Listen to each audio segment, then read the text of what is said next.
আমরা আগেরবার এতক্ষণ আমরা যে বিষয়টি সম্পর্কে আলোচনা করলাম সেটা হচ্ছে যোগ ছিল, কিন্তু এই যে 86 পৃষ্ঠায় যে অঙ্কগুলো আমরা করব এগুলো কিন্তু আবার একটু ভিন্ন, তাই না? তো সেজন্য আমরা আগে পড়ে নিই যে এখানে কি বলছেন। এখানে আমাকে বলেছে যে রেজার গল্পের বই আছে 25টি এবং মিনার গল্পের বই আছে 12টি। মিনার থেকে রেজার কতটি বই বেশি আছে?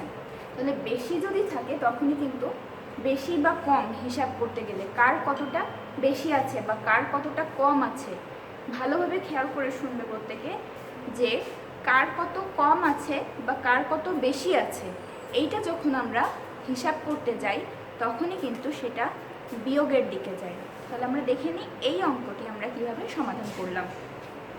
প্রত্যেকে বোর্ডের দিকে লক্ষ্য করো, এখানে আমি দাগ নাম্বার ব্যবহার করেছি, সাথে একটা স্টার চিহ্ন মতো দেওয়া আছে, কারণ এখানে বইয়ে কোনো দাগ নাম্বার দেওয়া নেই। এখানে আমি এই সিরিয়াল অনুযায়ী অঙ্কগুলো তুলেছি। যেহেতু এখানে দাগ নাম্বার দেওয়া নেই এজন্য আমি বিশেষভাবে একটা স্টার চিহ্ন ব্যবহার করেছি, যাতে তোমরা বুঝতে পারো যে এই অঙ্কগুলো কোনো দাগ নাম্বার দেওয়া নেই বইতে। তো এখানে দেখো আমি কি লিখেছি, রেজার গল্পের বই আছে 25টি, মিনার গল্পের বই আছে 12টি। তাহলে এখানে কিন্তু আমরা দেখেই বুঝতে পারছি যে কার গল্পের বই বেশি আছে। অবশ্যই রেজার যে সংখ্যাটা সেটা বেশি, তাহলে রেজার গল্পের বই বেশি আছে। তাহলে এখানে আমরা বিয়োগ করলাম কিভাবে, বিয়োগটা কিন্তু আমরা আগেই শিখেছি, তারপরে একটু ধারণা নিচ্ছি যে এখানেও সেই যোগের মতন প্রত্যেকটার ডান সাইড থেকে হিসাবটা শুরু করতে হয়। তাহলে এখানে 5 থেকে যখন আমরা 2 বিয়োগ করি বা বাদ দেই, তাহলে এই যে আমার এখানে 5টা আঙুল, এই 5 থেকে যখন আমি 1, 2 এই দুটো বাদ দিয়ে দিব তখন কিন্তু আমার উত্তর চলে আসছে 3। এভাবে করে হিসাবটা করতে হবে। যেমন দেখো এখানে 5 থেকে 2 বিয়োগ করে আমার উত্তর এসেছে 3। আবার 2 থেকে যখন আমি 1টা বাদ দিব মানে বিয়োগ করব, তখন 2 থেকে যখন 1 বাদ দিব তখন কিন্তু আমার উত্তর চলে আসে 1। সেই 1 আমরা এখানে বসিয়ে দিলাম। তাহলে এইভাবেই আমরা শিখতে পারলাম যে 25 এবং 12 বিয়োগ করলে হয় 13। রেজার গল্পের বই বেশি আছে 13টি। বরাবরের মতন নির্ণয় উত্তর অবশ্যই থাকতে হবে। এখানে দেখো যেহেতু আমরা হিসাবটা বিয়োগ করেছি সেহেতু চিহ্নটিও আমরা বিয়োগ ব্যবহার করেছি, এটা অবশ্যই প্রত্যেকে লক্ষ্য করবেন। এবার আমরা চলে যাব দ্বিতীয় অঙ্কটিতে, মানে আকাশের যে অঙ্কটি আছে সেটা দেখে নিই। এখানে কি বলেছে, আকাশ 34 টাকা নিয়ে বাজারে গেল এবং সবজি কিনল। এখন তার 14 টাকা আছে, সে সবজির জন্য কত টাকা খরচ করেছে?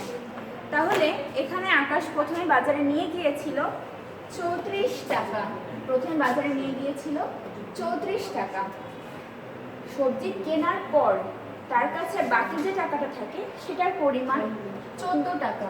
তাহলে আমরা কিন্তু বাজারের হিসাবটা খুব ভালোই জানি, তাই না? তোমরা যখন ক্যান্টিনে টিফিন কিনতে যাও বা বাইরে কোনো দোকানে কিছু কিনতে যাও তখন কিন্তু এই হিসাবটা আমরা করি, তাই না? কি করি, যে আমরা একটা টাকা দোকানিকে দিই, দোকানি তার খাবারের দাম বা জিনিসের দামটা রেখে বাকিটা আমাদের ফেরত দেয়।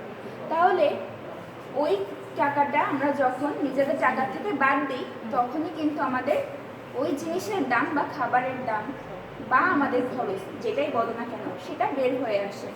তো এখানেও আমরা ঠিক সেই কাজটি করেছি। প্রত্যেকে দেখো, আকাশ বাজারে নিয়ে গেল 34 টাকা, তার কাছে আছে 14 টাকা।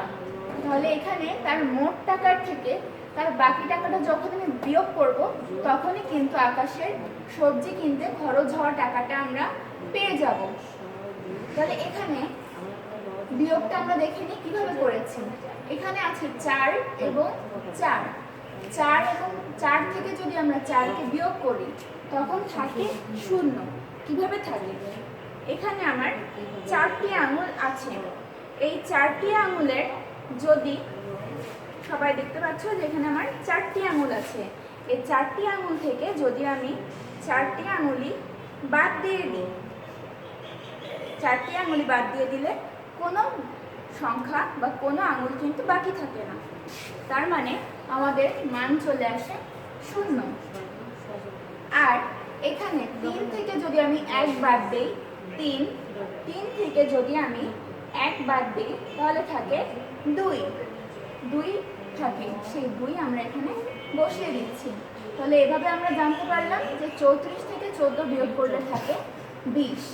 তাহলে সে সবজি কিনতে খরচ করেছে 20 টাকা। বরাবরের মতন নিম্ন উত্তর দিয়ে আমরা সমাধানটি শেষ করব। আজকের মতন এ পর্যন্তই।